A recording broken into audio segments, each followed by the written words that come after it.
study case.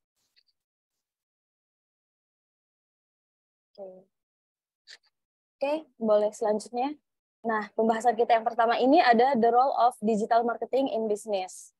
Jadi, boleh selanjutnya, Kak? Jadi, apa sih role dari digital marketing di dalam bisnis? Jadi, kalau boleh kita bilang, customer kita ini online. Menurut data yang ada di Januari 2021, ada 202,6 juta pengguna internet yang ada di Indonesia. Pengguna ini tuh meningkatnya cukup pesat, yaitu sekitar 16% atau 27 juta antara 2020 sampai 2021. Kalau kita sudah melihat angka ini, kita pasti udah tahu dong, ternyata pengguna internet di Indonesia itu banyak. Dengan angka ini, kita dengan bisnis kita bisa menjangkau user atau customer melalui internet atau melalui digital marketing. Nah, apa sih role dari digital marketing itu sendiri? Role-nya itu untuk membuat traffic baru, lalu mendapatkan leads dari traffic tersebut. Dari leads yang sudah kita dapat, akhirnya leads tersebut menjadi sales atau menjadi customer kita. Tuh. Oke, boleh selanjutnya, Kak? Nah, yang selanjutnya itu tipe-tipe dari online marketing channels. Nah, tipe-tipe dari online marketing channels itu ada apa aja? Ada dua, acquisition dan retention. Yang pertama, acquisition marketing. Acquisition marketing itu ada apa aja? Yang pertama itu acquisition marketing itu adalah proses untuk mendapatkan customer baru. Lalu selanjutnya membuat strategi untuk iklan dan promosi. Yang ketiga, membuat mereka itu, orang-orang yang udah menerima iklan kita, menjadi kandidat yang berkualitas untuk menjadi customer kita atau melakukan konversi.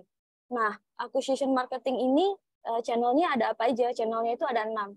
Yang pertama ada organic search atau SEO, yang kedua ada paid search atau SEM, yang ketiga ada display advertising, yang keempat ada retargeted ads, kelima ada organic dan paid social media, dan yang keenam itu ada website landing page. Lalu apa sih perbedaannya dengan retention marketing? Retention marketing itu membuat user atau leads yang sudah kita dapatkan melakukan pembelian lagi dengan frekuensi yang lebih banyak gitu. Intinya seperti itu. Jadi yang kalau acquisition itu kita membuat strategi, lalu menjalankan iklan, dan mendapatkan customer yang kita mau, lalu retention marketing itu tugasnya adalah membuat customer tersebut bertahan untuk tetap menjadi customer kita dan selalu repeat order atau melakukan pembayaran lagi. Nah, kalau di retention marketing ini channelnya ada apa aja? Yang pertama ada Customer Relationship Management atau CRM, yang kedua ada email marketing, ketiga ada push notification, dan yang keempat ada retargeted ads, lalu yang terakhir ada on-site web atau app management. Gitu. Boleh selanjutnya, Kak? Kalau tadi kita udah bahas perbedaan dari acquisition dan retention, sekarang kita akan bahas paid channels dan organic channels. Apa sih perbedaan dari paid channels dan organic channels? Kalau paid channel itu adalah ketika kita akan menjalankan iklan, kita harus ada budgetnya nih, spending uang untuk iklan itu bisa berjalan. Itu untuk paid channels. Paid channels itu channelnya ada apa aja? Ada search engine marketing atau SEM, display advertising, atau display advertising itu ada di Meta, di Google Ads juga ada, yang berbentuk banner atau gambar. Yang ketiga itu ada retargeted ads, dan yang keempat itu ada social media ads.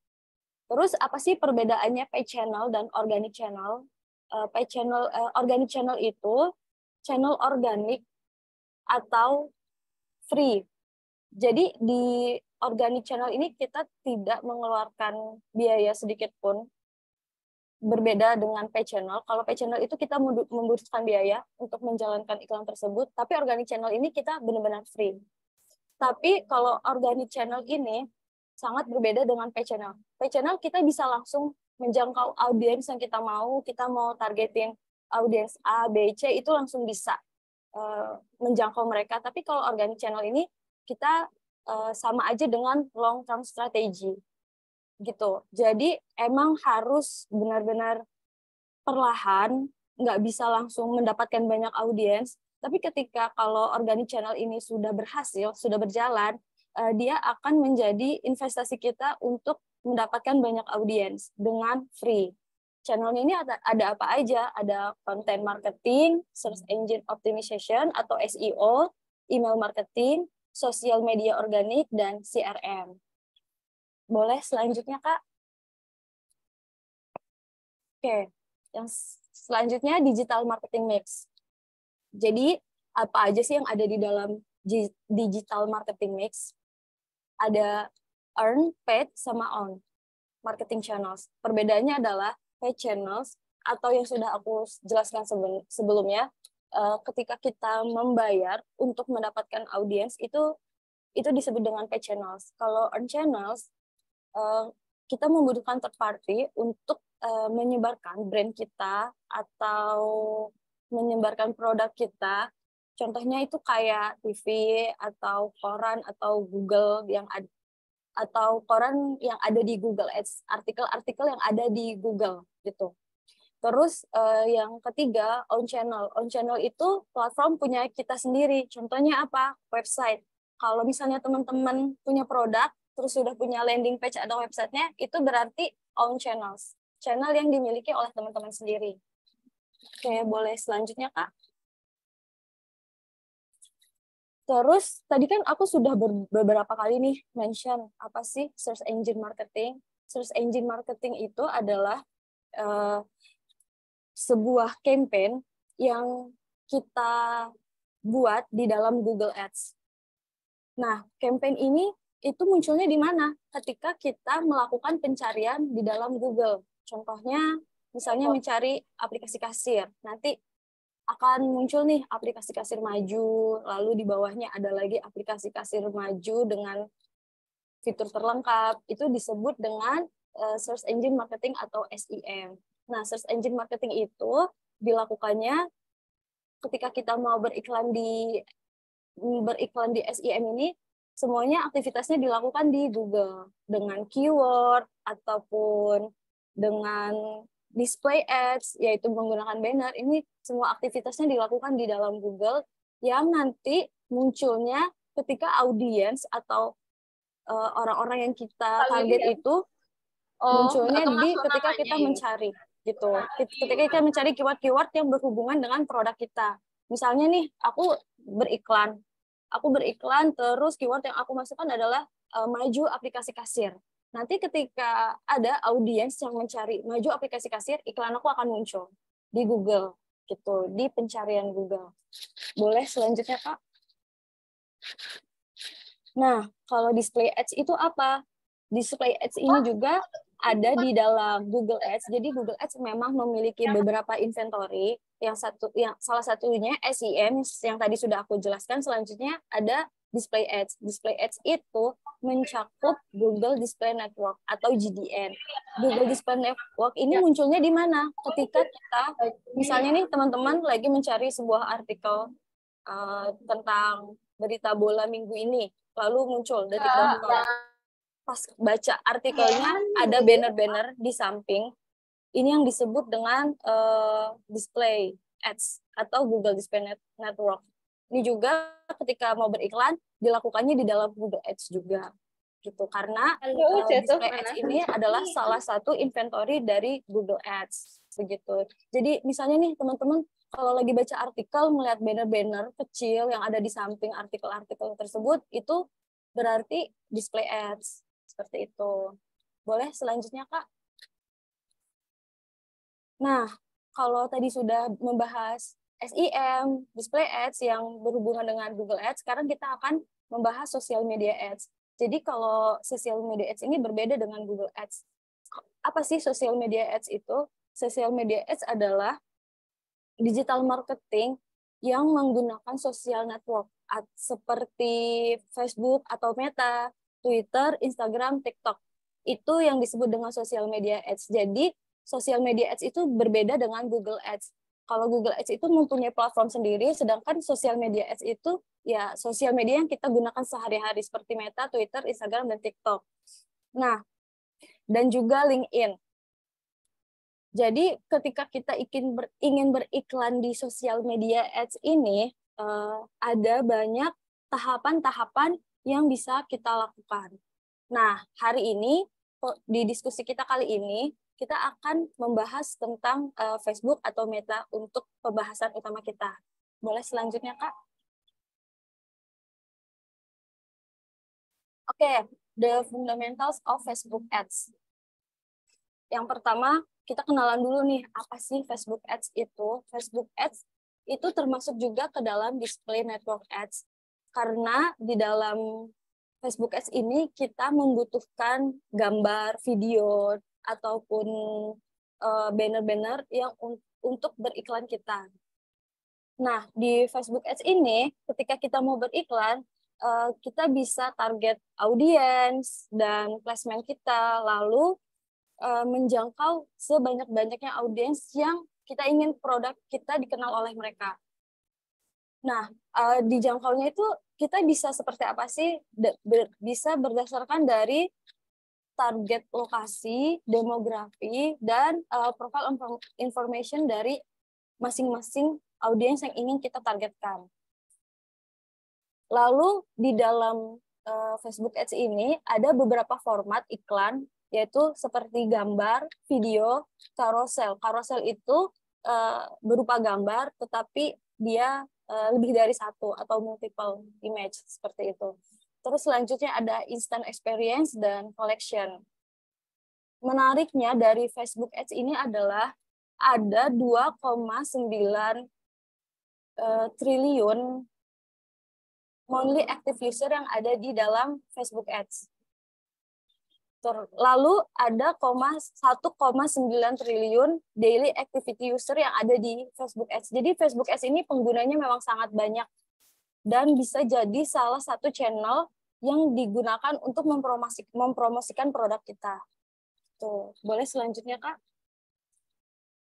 Nah, ini aku tunjukkan contoh dari iklan di Facebook Ads. Ini ada banner, lalu di bawahnya ada buttonnya untuk kita, untuk audiens mendapatkan informasi tentang produk kita dan audiens ingin tertarik dengan produk kita. Jadi ketika audiens melihat iklan kita dan mereka tertarik, pasti mereka akan klik button yang ada di iklan tersebut. Seperti itu. Jadi ini ya teman-teman contoh dari iklan di Facebook Ads. Salah satu ciri khasnya adalah ada button-nya atau CTA, call to action-nya, jika mereka ingin melakukan aktivitas di dalam iklan kita atau tertarik dengan iklan kita. Boleh selanjutnya, Kak? Nah, apa sih perbedaan Facebook dan Instagram? Facebook di Indonesia itu penggunanya ada 168 juta pengguna yang didominasi dengan 54% laki-laki dan rata-rata umurnya itu di 25 sampai 34 tahun. Nah, kalau di Facebook Ads ini ketika kita mau beriklan, kita mempunyai banyak opsi untuk detail targeting yang sudah aku jelaskan tadi, ada demografi, placement, umur, dan lain-lain, itu bisa kita setting di dalam Facebook Ads. Dan di Facebook Ads ini ada banyak tipe campaign. Lalu, di dalam Facebook Ads juga ada banyak placement yang bisa kita targetkan, yaitu Facebook, Instagram, Messenger, dan Audience Network. Lalu apa sih bedanya dengan Instagram? Nah, kalau di Instagram di Indonesia itu penggunanya berbeda dengan Facebook. Instagram ada 82 juta pengguna yang didominasi dengan 52% perempuan. Kalau tadi kan kalau di Facebook ada 54%-nya itu dari laki-laki. Sedangkan kalau Instagram itu 52%-nya dari perempuan.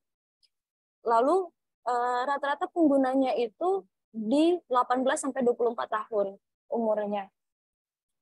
Nah, untuk kita setup iklannya itu berbeda dengan Facebook Ads. Kalau di Instagram itu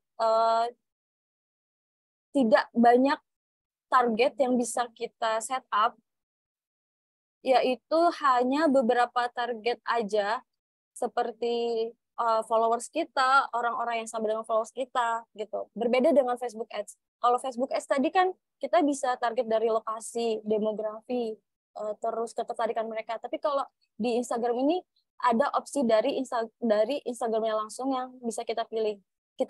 Kita tidak bisa customize opsi tersebut. Terus kalau di Instagram Ads ini tipe kampanye itu terbatas, tidak sebanyak Facebook. Lalu di Instagram placement-nya juga tidak sebanyak di Facebook. Cuma ada di Instagram Feed, Story, dan Explore. Jadi di Instagram ini benar-benar hanya platform Instagram aja. Seperti itu. Boleh selanjutnya, Kak. Lalu gimana sih cara menggunakan Facebook Ads? Yang pasti yang pertama kita set up iklannya. Ada business profile, Facebook page, Facebook app, Facebook ad account, payment method. Jadi sebelum kita menjalankan campaign, kita harus set up akun Facebooknya tersebut. Dan butuh beberapa kelengkapan data jika kita ingin memprofesional atau membuat business account di Facebook. Gitu. Lalu yang kedua itu tracking. Trackingnya itu kalau di Facebook menggunakan pixel implementation. Apa sih gunanya tracking? Jadi kalau misalnya teman-teman ingin menjalankan campaign tapi belum ada trackingnya, nanti teman-teman nggak tahu berapa orang yang melihat campaign kita, berapa orang yang tertarik dengan campaign kita, berapa orang yang ngeklik campaign kita. Jadi kalau kita ingin melihat data-data tersebut, dibutuhkan tracking dengan menggunakan pixel implementation. Lalu kalau misalnya kita sudah membuat business profile, sudah membuat pixel implementation, langkah yang terakhir adalah eksekusi campaign tersebut. Eksekusinya menggunakan target-target yang sudah kita buat dan lalu membuat campaign creation. Oke, boleh selanjutnya. Terus apa aja sih komponen yang ada di dalam Facebook Ads campaign? Ada 4. Yang pertama itu ada campaign objektif, yang kedua ada audience targeting, yang keempat ada kreatif, dan yang ketiga ada kreatif, dan yang keempat ada bid atau budget. Boleh selanjutnya, Kak? Nah, di dalam Facebook Ads juga ada strukturnya nih. Ada 3 level di dalam Facebook Ads. Ada campaign, ad set, dan ad. Boleh selanjutnya, Kak? Campaign itu apa sih? Campaign, kalau di level campaign ketika kita ingin menjalankan ads, itu kita memilih objektif dari campaign kita. Misalnya ada reach, traffic, conversion. Jadi goals dari campaign kita semuanya berawal dari level campaign ini. Misalnya nih teman-teman pengen menjalankan campaign, mempunyai produk baru, mempunyai bisnis baru, lalu teman-teman pengen menjangkau orang-orang sebanyak mungkin biar mereka tahu tentang bisnis teman-teman. Nah, ini bisa dijalankan menggunakan objektif reach. Jadi reach ini gunanya adalah menjangkau orang sebanyak-banyaknya. Dan untuk objektif ini bisa dipilihnya di level campaign. Gitu. Dan level campaign ini juga bisa untuk di-setting budgetnya. Yang kedua ada ad set. Kalau tadi kan aku udah sering bilang tentang targeting nih, dari lokasi, terus umur, lalu demografi, dan interest. Nah, semua ini target teman-teman pengen menjangkau audiens itu bisa di-settingnya di level ad set. Jadi setelah teman-teman memilih objektif campaign di level campaign, teman-teman bisa membuat target audiens di level ad set. Jadi level ad set ini teman-teman nge-define nih audiensnya dengan memilih lokasi, gender, umur, dan yang lain-lain bisa disettingnya di level ad set. Lalu level ad set ini juga bisa untuk scheduling campaign teman-teman. Misalnya cuma pengen running 1 bulan, ini bisa di-scheduling. Atau running seminggu, 3 hari, ini bisa di-scheduling juga di level ad set.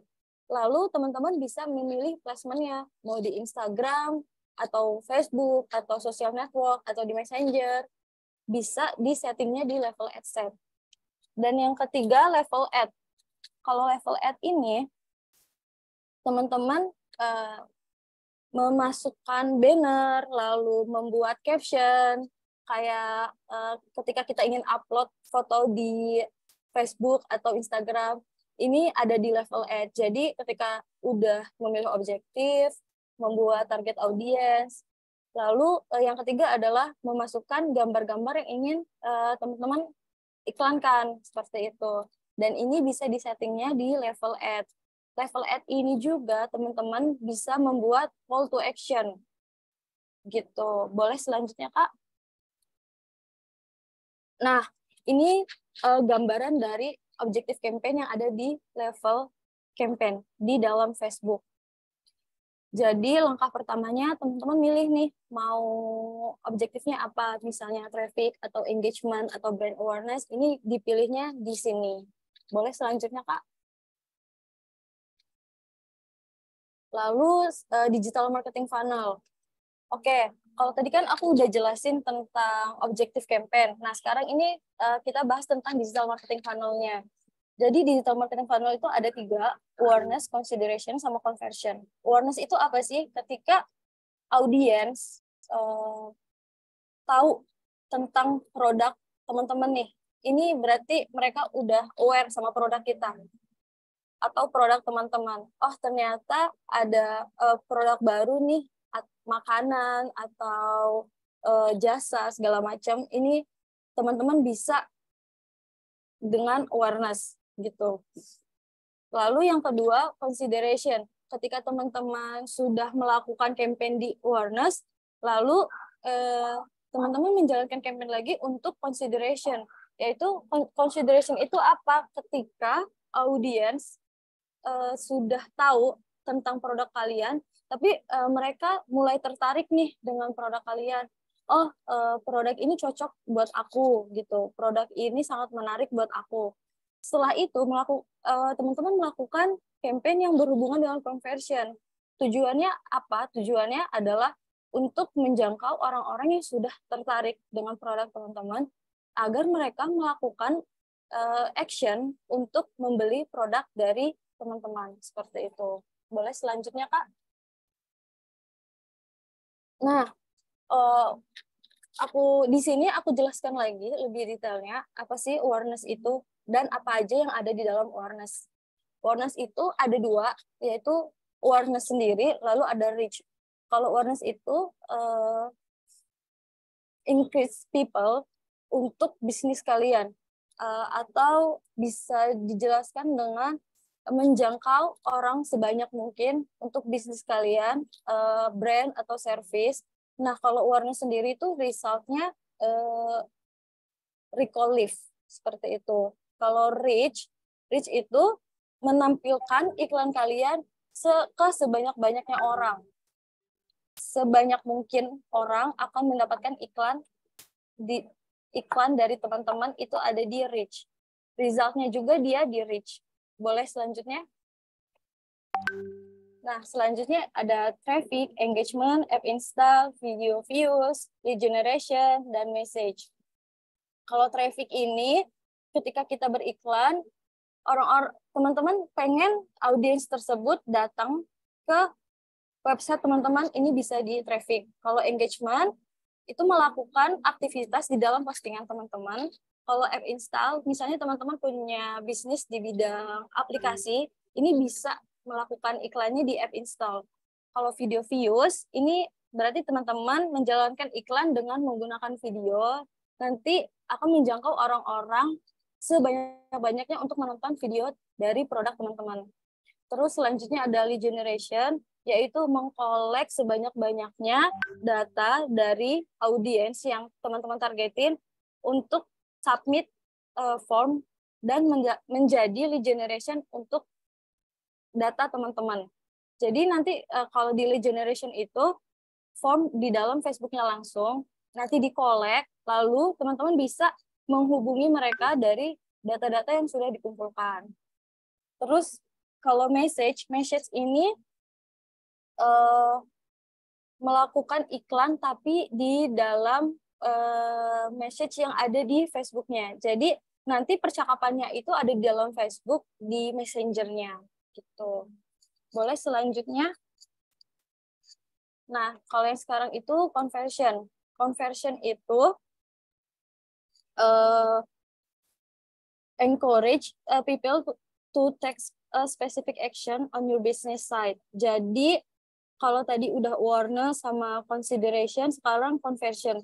Conversionnya itu adalah kita melakukan iklan, lalu ada call to action-nya agar mereka membeli produk kita. Call to action-nya itu ada banyak. Yang pertama ada add to cart, atau download your app, atau register for your site, segala macam. Ini bisa dilakukan di conversion. Jadi conversion ini tujuannya adalah untuk mendapatkan lead sebanyak-banyaknya dan mereka membeli produk dari teman-teman. Nah, di conversion ini juga ada catalog sales. Catalog sales itu menunjukkan produk dari e-commerce yang teman-teman punya. Jadi kalau misalnya bisnis teman-teman ini bisa ada di Tokopedia atau di Shopee, ini bisa memilih campaign catalog sales. Terus selanjutnya ada store traffic. Store traffic itu dia mempromosikan lokasi bisnis teman-teman agar orang-orang tahu lokasi bisnis teman-teman dan bisa mengunjungi store tersebut. Boleh selanjutnya? Nah, dari yang sudah aku jelaskan, jadi sekarang itu target audiensnya itu ada 3 tipe. Yang pertama ada core audience. Core audience itu menjangkau audiens berdasarkan dari kriteria mereka, seperti umur, interest, geografi, dan lain-lain. Jadi kalau tadi kan sudah aku jelaskan, di Facebook Ads itu bisa target orang-orang sesuai dengan bisnis teman-teman. Misalnya dari umur, lokasi, gender, dan lain-lain. Ini disebut dengan core audience. Nah, berbeda lagi dengan custom audience. Custom audience ini orang-orang yang sudah menjadi leads teman-teman, lalu nanti dihubungkan lagi dengan mereka gitu. Itu disebut dengan custom audience. Jadi kita balik berhubungan dengan audiens tersebut, audiens yang sudah masuk nanti dijadikan di custom audience. Jadi custom audience itu seperti list-list audiens yang sudah masuk di teman-teman, lalu nanti diupload lagi di dalam Facebook agar si Facebook itu mencari audiens yang sama seperti yang teman-teman mau, seperti itu. Nah, kalau look alike audience itu adalah menjangkau orang-orang yang baru, tapi sifatnya itu sama seperti audiens yang sudah ada di teman-teman. Misalnya nih, teman-teman pengen mencari orang-orang umur 24 tahun, terus menyukai makanan pedas misalnya, lalu dia tinggal di Jakarta. Ini bisa di settingnya di look alike audience. Jadi ini tugas Facebook untuk mencari audiens tersebut. Boleh selanjutnya, Kak? Nah, kalau customer journey sendiri itu ada user, lalu dia visit ke website teman-teman, lalu sudah menjalankan aktivitas di dalam website tersebut, nanti teman-teman ngetargetin mereka lagi untuk mendapatkan iklan lagi, lalu mereka mendapatkan iklan tersebut dan menjadi pembeli. Jadi kalau customer journey itu sebenarnya adalah orang-orang yang sudah visit ke website teman-teman, nanti teman-teman targetin lagi. Karena mereka setelah visit kan belum tentu nih jadi leads atau membeli produk teman-teman. Tapi teman-teman sudah mendapatkan data mereka, teman-teman bisa targetin lagi, dan ketika mereka melihat iklan teman-teman untuk yang kedua kalinya, mereka bisa tertarik lalu menjadi pembeli. Gitu. Boleh selanjutnya? Nah, sekarang kreatif dan strategi. Jadi kalau di Facebook itu ad placement-nya yang udah aku jelaskan tadi ada Facebook sendiri, Instagram, Messenger, dan Audience Network. Nah, ini teman-teman bisa pilih placement-nya, bisa di-unchecklist di bagian sini. Kalau misalnya cuma mau di Facebook, checklist aja yang Facebook. Kalau misalnya cuma mau di Instagram, checklist aja yang Instagram. Tuh. Boleh selanjutnya, Kak? Kalau ad formatnya sendiri ada gambar, video, carousel, dan koleksi. Ini juga bisa dipilih sesuai dengan kebutuhan teman-teman untuk beriklan. Boleh selanjutnya? Lalu yang sudah aku bahas tadi, call to action. Ini salah satu poin penting ketika menjalankan iklan ya, teman-teman. Misalnya teman-teman cuma pengen orang-orang tahu tentang produk teman-teman dan mereka visit ke website teman-teman, ini bisa di bagian learn more, bisa atau pelajari lebih lanjut, bisa pilih di sini.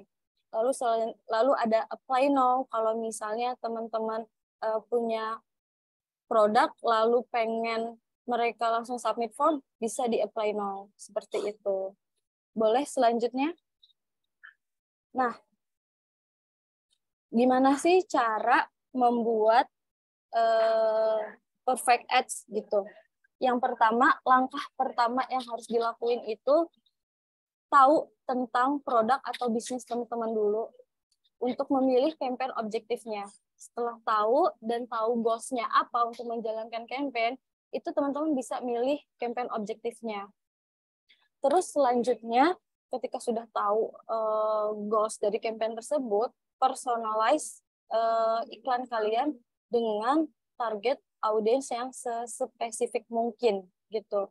Dari umur, demografi, terus lokasi, lalu interest mereka apa. Jadi harus sespesifik mungkin biar nggak buang-buang budget. Terus yang ketiga itu menggunakan brand dan visual guidelines dari masing-masing bisnis teman-teman. Pasti teman-teman di sini bisnisnya sudah ada visual dan brand guidelines-nya kan. Nah, ini bisa digunain ketika beriklan. Jadi biar orang-orang itu tahu dan paham tentang produk teman ketika melihat logo atau iklan tersebut. Gitu. Terus yang keempat, menggunakan call to action yang tadi udah aku show juga. Dan yang kelima itu menggunakan ads library atau melihat kompetitor di ads library. Jadi sebenarnya ads library ini cuma biar kita compare aja produk kita dengan produk kompetitor. Mereka itu kalau beriklan seperti apa, lalu gambar atau banner yang ditampilkan seperti apa, captionnya seperti apa, ini bisa dilakukan di ads library. Jadi 5 poin ini sangat penting ketika teman-teman ingin menjalankan ads di Facebook gitu. Boleh selanjutnya, Kak? Nah, kalau dari ads itu sendiri ada 2 tipe, ada soft selling dan hard selling. Boleh selanjutnya, Kak? Nah, dari contoh gambar ini itu adalah contoh dari soft selling dan hard selling. Kalau misalnya teman-teman lihat di sini ada perbedaan ya. Kalau soft selling itu dia hanya menawarkan produk tapi secara soft selling yang tidak terang-terangan gitu. Tapi kalau yang hard selling menawarkan produknya itu benar-benar dengan menunjukkan harga, misalnya dengan diskon atau kode promo dan lain-lain. Ini disebut dengan hard selling. Dan 2 tipe konten ini bisa teman-teman jalankan secara bersamaan agar audiens itu tidak bosan dengan konten yang teman-teman tampilkan di iklan gitu. Jadi kalau mau beriklan itu jangan yang soft selling terus atau jangan yang hard selling terus. Di iklaninya itu selang-seling aja, ada soft selling dan ada hard selling. Jadi biar audiensnya itu tidak bosan dengan iklan yang kita tampilkan gitu. Boleh selanjutnya. Nah, kalau beriklan juga kan ada ad copy-nya. Jangan sampai nih ketika kita beriklan, ad copy-nya tidak sesuai dengan produk kita. Nah, kalau dalam pembuatan ad copy ini harus relate teman-teman dari kreatifnya sama caption-nya juga gitu. Ini gambarnya sebagai contoh bagaimana cara membuat ad copy yang benar. Terus ketika kita membuat ad copy juga jangan disamain ke semua audiens. Jadi ketika kita mempunyai 3 target audiens yang berbeda, maka ad copy-nya juga disesuaikan dengan 3 audiens tersebut. Jangan disamakan seperti itu. Terus selanjutnya ad copy-nya itu dibuat emang untuk audiens teman-teman. Misalnya nih, kalau anak-anak milenial bahasanya berarti seperti anak-anak milenial, anak-anak Gen Z bahasanya seperti anak-anak Gen Z gitu. Jadi yang benar-benar relate dengan mereka. Terus yang selanjutnya itu pokoknya ketika kita membuat ad creation itu harus yang benar-benar menyatu dengan tone dari brand kita gitu. Dan selanjutnya best practice-nya adalah dibikin sesingkat mungkin, jangan terlalu panjang. Apalagi behavior dari orang Indonesia ini kan mereka malas membaca sesuatu yang panjang kan. Jadi kalau bisa langsung dibikin to the point, ketika kalimat pertama dibaca mereka langsung tertarik dengan iklan kita gitu. Terus selanjutnya menggunakan call to action, karena kalau call to action ini sangat wajib digunakan biar mereka bisa tertarik dengan iklan kita lalu klik buttonnya dan melakukan submit form atau melakukan pembelian. Ini harus menggunakan call to action. Terus menggunakan time frame, misalnya nih promo terbatas selama bulan Juli atau promo terbatas di awal tahun, itu harus di-mention biar itu jadi urgency untuk audiens tersebut gitu. Boleh selanjutnya Kak. Nah, kalau misalnya teman-teman baru banget nih mulai bikin campaign dan baru banget belajar desain, ini ada beberapa tools yang bisa digunakan. Salah satunya Canva. Canva ini kan ketika kita mau buat banner, sudah ada template-nya ya, banyak banget pilihannya. Kita tinggal ganti-ganti tulisan atau ganti gambar. Ini bisa menggunakan Canva. Jadi Canva benar-benar membantu teman-teman yang baru mau mulai bisnis dan pengen desain sendiri, bisa menggunakan Canva. Karena kan di dalam Canva juga sudah banyak contoh-contoh desainnya yang bisa langsung digunakan. Terus selanjutnya ada free pick, terus SP, dan remove background. Selanjutnya, Kak. Nah, sekarang pembahasan kita yang terakhir yaitu case study. Boleh selanjutnya. Jadi di case study ini kita pengen buat 3 bulan performance marketing plan. Asumsinya itu punya budget 45 juta. Bagaimana caranya 45 juta itu meningkatkan performance dari campaign kita dengan menggunakan audience targeting. Nah, di sini aku ngebaginya ada 3 objektif. Ada awareness, consideration, dan conversion. Kalau awareness, ini aku jalankannya di week 1 dan week 2 aja. Tadi teman-teman udah aku jelaskan kan, apa sih awareness itu? Awareness itu biar orang-orang aware dengan brand kita. Jadi tujuan aku menjalankan awareness di week 1 dan week 2 ini, biar mereka tahu dulu nih tentang produk kita, apa aja. Nah, gitu. Terus channelnya itu ada Facebook, Instagram, TikTok, dan YouTube untuk menjalankan iklannya. Terus di sini targetingnya ada gender 21 tahun, lokasinya di mana? Di sini sudah aku tulis juga, lokasinya Jabodetabek. Selanjutnya buying methodnya itu CPM. Kalau awareness itu menggunakan CPM, cost per 1000 impression. Dan sukses metriknya ketika kita menjalankan iklan ini apa sih biar kita tahu campaign ini sukses atau enggak, yaitu bisa lihat dari impression. Dan budget yang aku alokasikan untuk campaign awareness ini di 20%. Terus selanjutnya consideration. Consideration itu always on campaign atau aku menjalankan iklannya itu secara terus-terusan dengan target yang sama, tapi buying methodnya berbeda, yaitu CPC dan CPA. Lalu sukses metriknya juga link click dan app install. App install ini kalau teman-teman menjalankan bisnis di bidang aplikasi dan alokasi budgetnya itu di 40%. Dan yang ketiga itu conversion. Ketika aku sudah menjalankan awareness, consideration, pasti aku akan menjalankan campaign conversion. Dan ini jalankannya juga always on campaign atau campaign yang berjalan dari week 1 sampai week akhir dengan channelnya itu Facebook dan TikTok. Lalu targetingnya itu orang-orang yang sudah visit ke website aku, lalu aku targetin lagi untuk mereka tertarik melakukan konversi. Nah, buying methodnya itu di CPA dan conversion rate. Sukses metriknya sign up, purchase, dan sorry ini nggak kebaca sama aku. Pokoknya kalau sukses metriknya itu ada di sign up, purchase. Terus alokasi budgetnya juga di 40%. Gitu. Nah, ini udah pembahasan kita yang terakhir. Lalu selanjutnya, apa sih KPI yang penting selama aku menjalankan planning tadi? Yang pertama itu ada campaign objektif, lalu ada soft KPI dan hard KPI. Campaign objektifnya itu aku ada brand awareness, impression, lalu soft KPI-nya itu impression, dan hard KPI-nya itu di CPM.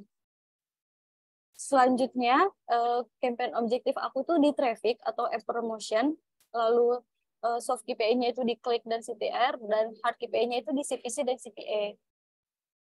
Terus yang terakhir, campaign objektif aku conversion, soft KPI-nya itu di klik dan CTR, lalu revenue, dan hard KPI-nya itu di CPA dan share gitu. Lalu oke, ini pembahasannya udah selesai. Kalau teman-teman ada yang dipertanyakan, boleh ya. Oke, terima kasih ya Kak Rama ya. Buat teman-teman yang baru datang, kita sore hari ini sedang ngomongin gimana cara melakukan campaign yang efektif. Tadi udah dijelasin sama Kak Rama juga gimana kita cara memaksimalkan campaign di metaverse ya Kak ya. Itu tentang Facebook, Instagram, dan lain sebagainya. Juga tadi ada sedikit tips bagaimana kita bikin campaign yang efektif itu teman-teman. Jadi kalau ada pertanyaan seputar itu bisa ditanyakan langsung. Oke, karena udah banyak banget nih pertanyaan Kak Rahma. Kita coba bacain dari atas. Dari Budi Priyanto nih. Saya sedang menjalankan usaha bisnis batik. Kira-kira bagaimana ya caranya memanfaatkan Facebook untuk mempromosikan usaha saya? Berapa budget yang harus saya siapkan dan langkah-langkah apa yang harus saya ambil agar iklan saya bisa naik ke Facebook? Terima kasih. Gimana tuh Kak? Oke, bisnis batik ya. Berarti kalau batik itu termasuk ke dalam fashion gitu. Jadi kalau misalnya belum pernah mulai campaign dan baru mulai bisnis juga, bisa dimulai dengan membuat akun Instagram atau akun Facebook dulu, lalu bikin bisnis profilnya. Setelah dibikin semua, bisa dengan brand awareness. Campaign yang dimulai itu dengan brand awareness. Kalau untuk budget, sebenarnya itu relatif. Maksudnya tergantung budget yang tadi Pak siapa yang nanya, maaf? Bapak Budi Priyanto. Iya, tergantung budget yang Pak Budi punya gitu. Misalnya nih, tapi kalau saran dari aku ketika baru memulai campaign, jangan menggunakan budget yang besar dulu, tapi menggunakan budget yang kecil aja. Misalnya ini 1 juta atau 2 juta. Karena harus kita lihat dulu nih apakah kampanyenya efektif atau tidak gitu. Dan kalau saran dari aku, kalau baru mulai membuat campaign itu bisa pilih brand awareness dulu gitu. Targetingnya itu berarti orang-orang yang tertarik dengan fashion, orang-orang yang tertarik dengan batik itu bisa ditargetin. Dan kalau misalnya di daerah Pak Budi, orang-orang yang tertarik dengan batik itu umurnya adalah 24 sampai 30 tahun, itu juga bisa ditargetin seperti itu. Jadi kalau saran dari aku, start from small budget dulu ketika baru memulai campaign, jangan yang langsung besar. Gitu. Oke, mudah-mudahan ya menjawab ya Mas Budi ya, apa Bapak Budi. Mudah-mudahan usaha batiknya semakin itu ya, semakin berkembang pesat, buka cabang di mana-mana. Mudah-mudahan udah pakai maju ya, Pak Budi. Oke, lalu ini ada beberapa pertanyaan dari Bapak Edi Purwanto. Karena pertanyaan banyak, gimana kalau Pak Edi boleh open cam, bisa nanya langsung.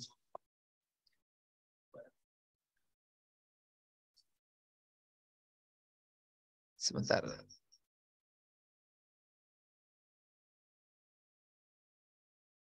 Pak Edi, oh kalau Bapak Edi sedang tidak di tempat, oke kita bacain aja ya pertanyaannya. Lumayan panjang. Izin bertanya, untuk sebuah bisnis apapun itu, bisnis yang diperlukan sebuah campaign atau promosi, baik promosi visual dengan menggunakan fitur ads, pertanyaan saya, untuk sebuah iklan yang paling efektif di media sosial itu FB atau IG? Itu pertanyaan pertama. Lalu yang kedua, untuk sebuah promosi ads iklan sosial media, mana yang paling efektif untuk bisnis kuliner? Oh, Bapak Edi Purwanto ini adalah pengusaha nasi goreng kalau nggak salah ya, dari Blitar ya Pak ya. Terus berapa hari sekali sebaiknya kita memperbarui sebuah konten untuk upload di media sosial, terutama Instagram dan TikTok, agar audiens tidak bosan. Gimana tuh Kak? Oke, tadi pertanyaan pertama, kalau nggak salah, eh, lebih efektif mana ya? Instagram atau Facebook? Kalau misalnya pembahasannya lebih efektif mana, sebenarnya dua-duanya efektif.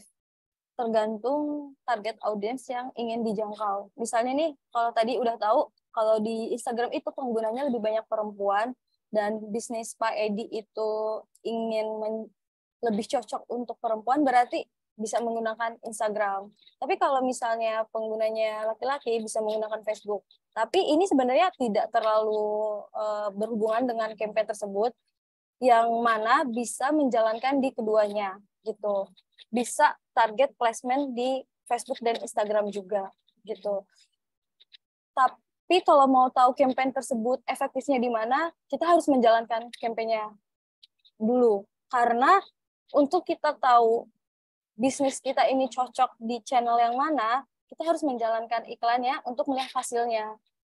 Nggak bisa nih kayak kita menerka-nerka pilih yang mana ya, apakah Facebook lebih baik atau Instagram lebih baik gitu. Itu tidak bisa seperti itu sebelum kita langsung menjalankan dan melihat hasilnya. Jadi kalau misalnya Bapak pengen tahu iklan mana nih yang cocok di channel Instagram dan Facebook untuk produk saya, itu harus dijalankan dulu, baru melihat hasilnya gitu. Jadi kalau saran dari saya, Bapak bisa jalankan dulu iklannya dan melihat hasil dari campaign tersebut. Kalau misalnya lebih efektif yang Facebook, berarti selanjutnya campaign selanjutnya di Facebook aja.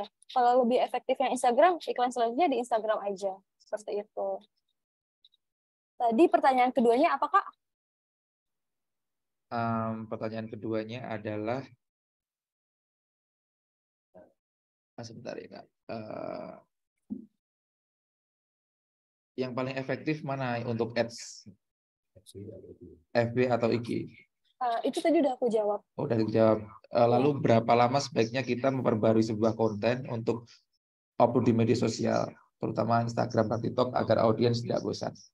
Oke, ini uploadnya dalam konteks beriklan ya. Kalau misalnya dalam beriklan sebenarnya 2 minggu sekali atau sebulan sekali itu diganti sebaiknya kontennya. Jadi biar si audiens itu tidak bosan melihat konten iklan kita. Seperti itu. Lalu pertanyaan kedua, Kak?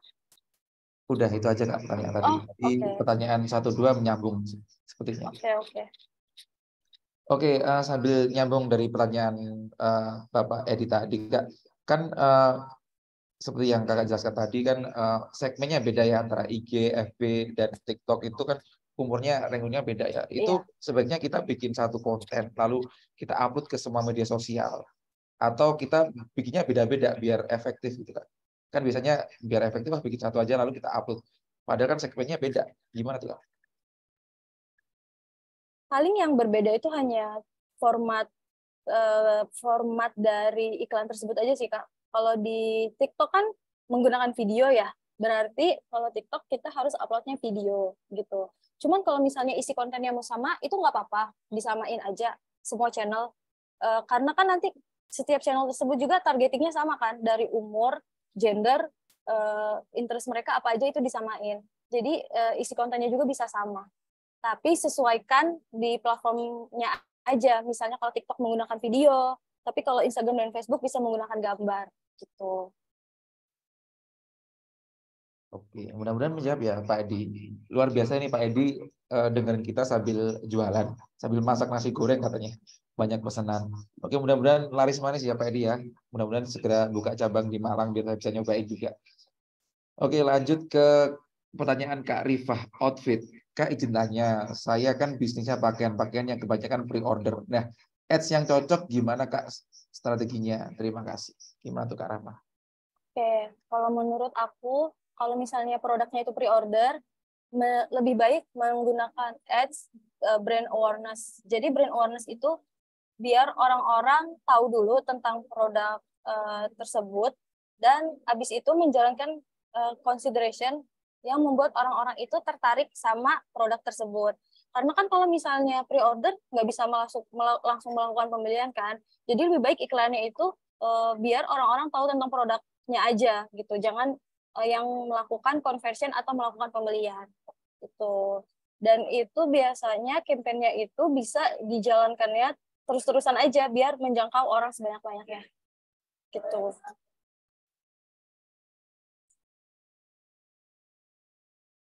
Oke, mudah-mudahan menjawab ya Kak. Atau ada tanggapan lagi dari kakaknya yang bertanya, Kak Rifa Outfit? Oke, jadi seperti buat konten yang bermanfaat. Atau Kak Rifa mau on mic biar bisa ngobrol Boleh, langsung dengan Kak kalau Rama? mau on mic. Oke, boleh dipersilakan Kak Rifa. Oh ya Kak, mohon maaf ini belum bisa on kamera. Iya, nggak apa-apa Kak.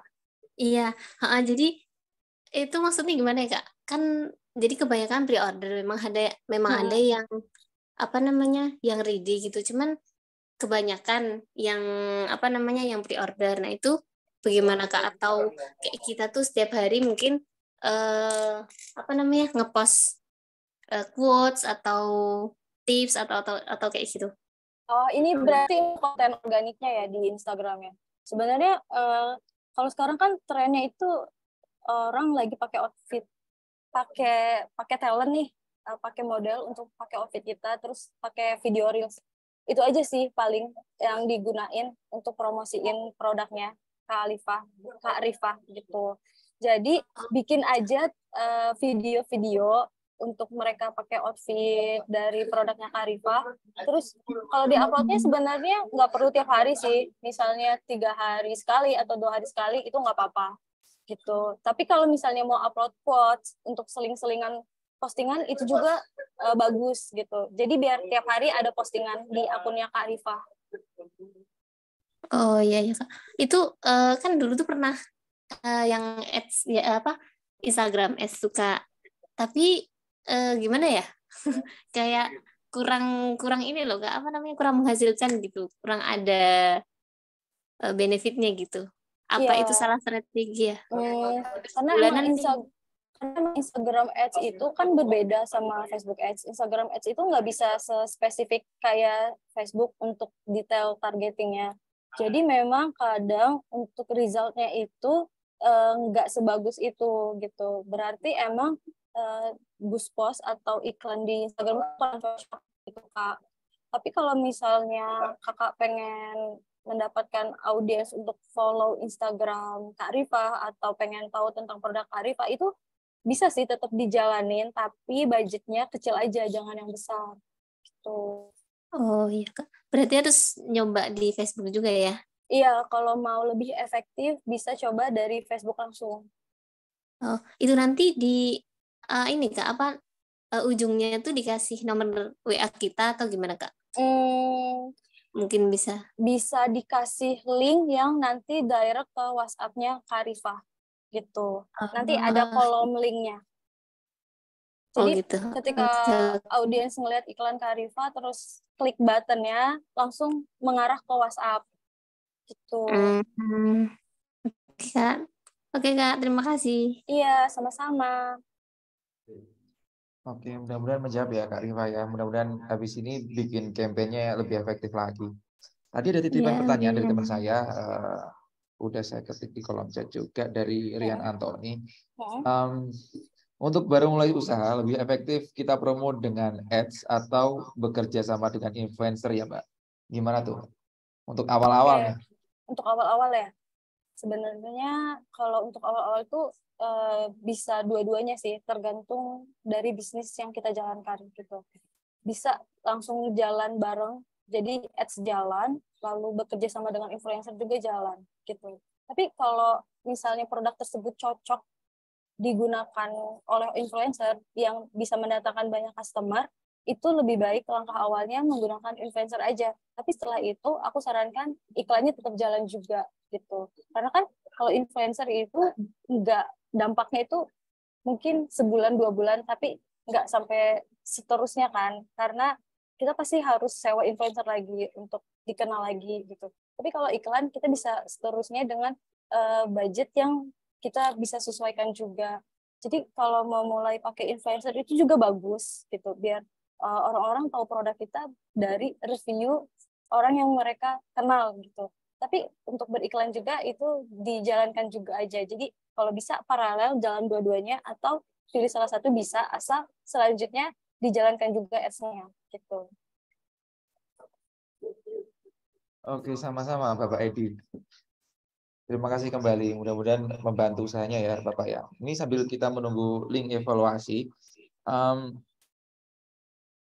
saya nyoba nanya sih Kak, clickbait itu dalam sebuah campaign itu bagus nggak ya Kak? Kan kadang-kadang kita lihat iklan itu ketika kita klik, itu dalamnya beda sama clickbait awalnya kan, itu cuma memancing aja. Itu berdampak positif atau negatif ya Kak untuk usaha kita? Tadi kan ada tuh pembahasan aku yang tentang ad creation ya, untuk ad copy-nya. Jadi emang kalau kita mau menjalankan campaign, ad copy-nya itu harus sesuai dengan produk kita, jangan yang clickbait. Kalau pengen bikin kata-kata yang eye-catching boleh, tapi kalau clickbait lebih baik jangan. Karena itu nggak sesuai dengan produk kita, jadi nanti audiens yang lihat iklan kita nggak percaya lagi sama produk kita. Gitu. Oke, ini Pak Edi nanya nih Kak, usahanya Kak Rama apa ya, kok jawabnya bisa dengan lugas gitu. Apakah Mbak Rahma juga berbisnis kah atau cuman ini fokus di ads? Cuma fokus di digital marketing aja sih Pak. Oh ya, jadi Kak Rama ini fokusnya emang membuat campaign perusahaan gitu Pak Edi. Iya. Jadi sangat profesional sekali dalam menjawab pertanyaan tentang hal itu. Begitu. Oke, jadi kalau udah nggak ada pertanyaan lagi, mungkin ada closing statement nih buat teman-teman yang mau memulai berkampanye Kak, gimana tuh? Oke, intinya kalau mau memulai berkampanye, yang pertama itu tahu dulu produk dari bisnis teman-teman. Dan setelah tahu produk dari bisnis teman-teman, tahu dulu target audiensnya kemana gitu. Misalnya dari umur, lokasi, dan gender mereka. Karena kalau misalnya udah tahu tentang produk teman-teman, udah tahu tentang goals untuk menjalankan campaign tersebut, campaign itu berjalannya akan efektif dan nggak akan buang-buang budget gitu. Jadi langkah awalnya lebih baik teman-teman cari tahu dulu nih tentang produk, lalu goals-nya apa, lalu target audiensnya lebih tepatnya itu kemana untuk bisa menjangkau audiens yang tepat untuk produk teman-teman gitu. Oke, jadi istilahnya teman-teman harus tahu sasarannya dulu biar nanti nembaknya enak gitu ya Kak ya? Iya, benar. Jadi kita udah tahu sasarannya, tinggal ditembak tepat sasaran. Oke, terima kasih teman-teman. Terima kasih Kak Rama udah ngasih input yang sangat positif sekali buat kita semua. Jadi mudah-mudahan apa yang disampaikan Kak Rama juga bermanfaat bagi teman-teman semua yang mendengarkan. Nanti jangan lupa videonya ditunggu di websitenya Maju, ditunggu aja. Nanti akan di-share sama tim kita. Dan ada juga di YouTube, ditunggu aja.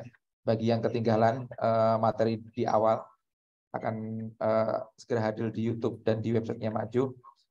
Dan ya mudah-mudahan sehat selalu Kak Rama. Terima kasih atas ilmunya. Dan jangan lupa di setiap Jumat kita akan ada webinar kelas maju dan ruang maju. Jangan lupa datang lagi teman-teman semuanya, ramaikan. Dan kita akan selalu sharing tentang sesuatu yang berhubungan dengan bisnis dan maju, yang bisa membantu usaha teman-teman untuk menjadi lebih baik lagi. Oke. Kurang lebihnya saya minta maaf. Sampai ketemu minggu depan. Assalamualaikum warahmatullahi wabarakatuh. Sampai jumpa.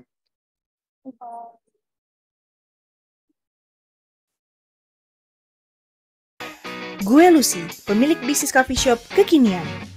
Walaupun bisnis ini masih baru, tapi jangan salah, urusan ngatur dan ngelolanya gue udah pakai cara Maju.